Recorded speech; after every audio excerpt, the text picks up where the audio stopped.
الحاج مصطفى حماد هنا في شارع المعز. ربنا يخليكي. وبقى لك 65 سنه. والله بقى لي ما شاء 65 الله. سنه. عمري كله هنا زي ما تحب بقى. عندك من ال5 مليم. بص دي ده 10 مليم. 10 مليمات دي كانت يعني ارساغ، كنا زمان بنسميها ارساغ. كنت انا بجيب بدي شقتين كشري. ياه. كنت بقى اكل. ال10 ساغ. ال10 صاغ 10 قروش. الارساغ 10 مليم. 10 مليم. التعريفه 5 مليم. ودي ايه؟ دي عمله الماني. انا حضرت ال10 ساغ. انت حضرت بس أنا مش ال10. السبعينات. ما حضرتيش انت بقى. احنا جيل الثمانينات. كله هنا قديم. الربع جنيه المخروم. ايوه انا حضرت ربع جنيه المخروم. انت هنا مجمع من كل حاجه بقى، القديم كله. انت عندك كام سنه يا حاج؟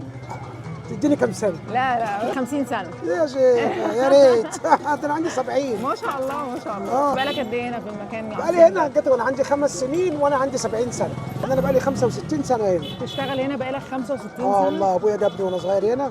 كنت بخش الكتاب في الجامع دوت، جامع الاول. وده ابنك؟ ده ابني بقى.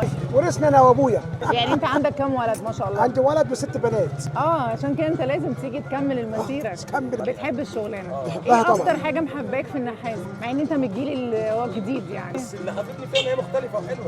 بيجوا لها الاجانب والدنيا كلها. شغلها كله اجانب. الزبون الاجنبي بيفهم الحته. انت من جدك.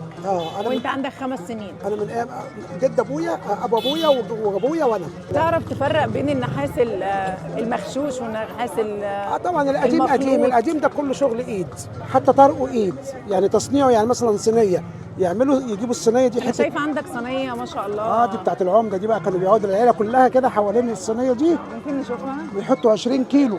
تاخد شغل قد ايه وقت؟ ما حدش يعرف يعملها النهارده. انما هي كانت زمان مثلا تاخد لها شهر عشان نعمل الصينيه زي شهر كده. لان بقول لك الصينيه نفسها دق. هي تحفه فنيه.